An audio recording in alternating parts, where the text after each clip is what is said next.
नुआपड़ा जिला सीमांत सिनापाली वनांचल अधीनस्थ चटियागुड़ा छक निकटरे विलंबित रात्रि रे एक बाघ छाल जबत घटना को नहीं एससीएफ गणमाध्यम को सिनापाली सहरर ऋषिकेश बाघ बयस 25 को गिरफ करिथिबा सूचना दैछन्ति।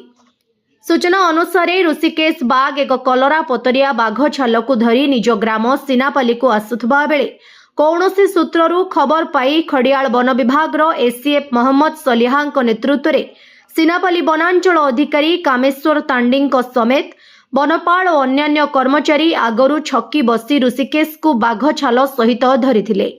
ए संक्रांति रे वन विभाग कर्मचारी ऋषिकेश को पचारिबारु कलाहांडी जिला डाकीबन ग्रामर सुंदर माझी ठारू गत 8 मास पूर्वरु किणिथिबा कहिसंती।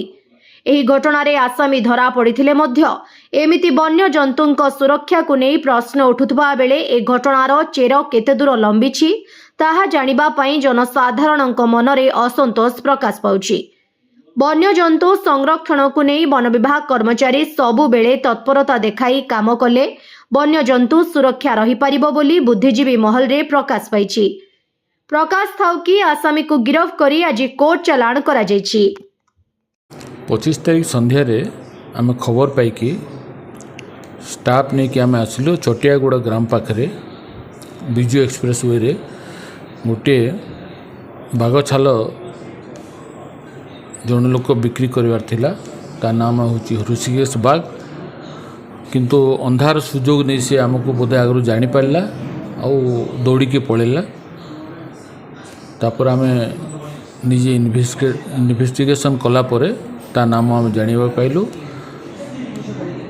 चमड़ा बाघ चमड़ाटे सीझेला आउ काली आमे ताकू धरिबारे सफल हेलु और आज आम तार ना केस करी कोर्ट फॉरवर्ड करूछु। आगु किछि संपुत अछि आइए आगु तार नारे किछि एमपी केस संपुत नहीं तार ना किछि आगु नथिला आम भी जानि नथुलु किंतु खबर पाई कि आम एटा एक्टिवली आम आम स्टाफ सिनापाली रेंज रो सब पार्टिसिपेट करिके धरिछु तांको।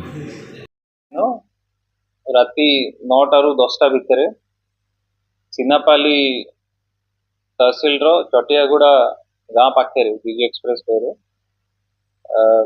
गोटे कलरपत्रिया बाघ छाल आउ गोटे स्कूटी जबत होइतिला आउ तापरे फर्दर इन्वेस्टिगेशन रे आमे सिनापाली गाँ रो ऋषिकेश बाघ तांको अरेस्ट करिथिलु। हंटिंग आउ ट्रेडिंग तो जहाँ जहाँ धारा रही वाइल्ड प्रोटेक्शन एक्ट अंतर्गत आज तांको कोर्ट चालान करा।